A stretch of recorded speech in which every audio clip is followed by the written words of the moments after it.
20 வருஷம், 30 வருஷம் இல்லைங்க. ஒரு 10 வருஷம் எஸ்ஐபி நம்ம போடுறோம். அதுக்கப்புறம் உங்க பணம் எப்படி டபுள் ஆகுது அப்படின்றத இந்த வீடியோல நம்ம பார்க்க போறோம். சென்னை ட்ரேடிங் அகாடமி ஆ யூடியூப் சேனல். தமிழ்ல ஸ்டாக் மார்க்கெட்ட ஈஸியா லேர்ன் பண்றதுக்கான ஒரு பெஸ்ட் யூடியூப் சேனல். சப்ஸ்கிரைப் பண்ண மறந்துடாதீங்க. நான் இங்க எக்ஸாம்பிளுக்கு வந்து ஒரு 50,000 அதாவது ஒரு ரூ. 50,000 எஸ்ஐபி நான் இங்க ஸ்டார்ட் பண்றேன். 10 வருஷத்துக்கு.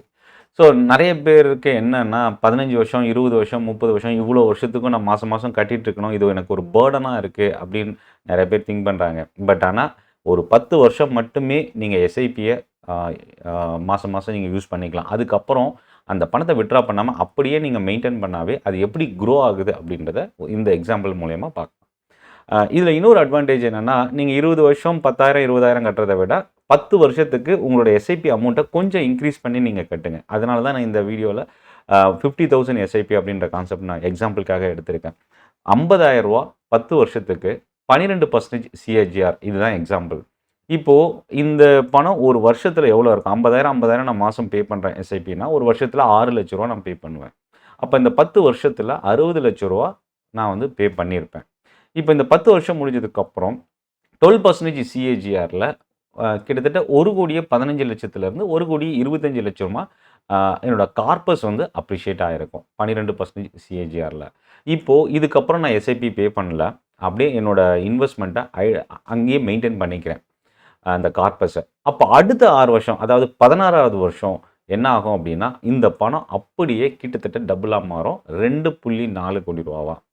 ஸோ முதல் முறை 1.15லேருந்து 1.25 crore ஆகுறதுக்கு 10 வருஷம் எடுத்துக்குது. ஆனா அடுத்த 6 வருஷத்துல 1.25 2.4ஆ டபுள் ஆகுது.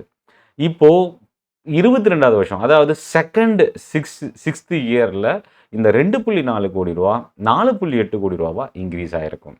ஸோ இந்த 4.8லேருந்து ரூ. 5 கோடி நம்மளோட கார்பஸ் வந்து அப்ரிஷியேட் ஆயிருக்கும். இதுதாங்க பவர் ஆஃப் காம்பவுண்டிங் அப்படின்னு சொல்லலாம்.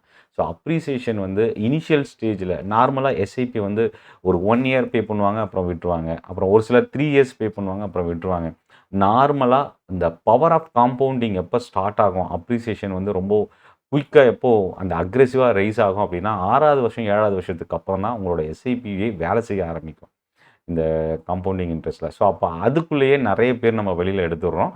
பட் இந்த வீடியோவில் 10 வருஷம் பே பண்ணுறோம். அடுத்த அந்த 10 வருஷம் பே பண்ண அமௌண்ட்ட அப்படியே நம்ம அந்த மியூச்சுவல் ஃபண்ட் ஸ்கீம்லேயே மெயின்டெயின் பண்ணுறோம். ஒவ்வொரு 6 வருஷத்துக்கும் நம்மளோட பணம் எப்படி டபுள் ஆகுது அப்படின்றத பார்த்தோம். இந்த வீடியோ பத்தின உங்களோட ஃபீட்பேக்கை கமெண்ட்ல போஸ்ட் பண்ணுங்க. சென்னை ட்ரேடிங் அகாடமி தமிழ்ல ஸ்டாக் மார்க்கெட்டை லேர்ன் பண்ணுறதுக்கான பெஸ்ட் யூடியூப் சேனல். சப்ஸ்கிரைப் பண்ண மறந்துடாதீங்க. நன்றி, வணக்கம்.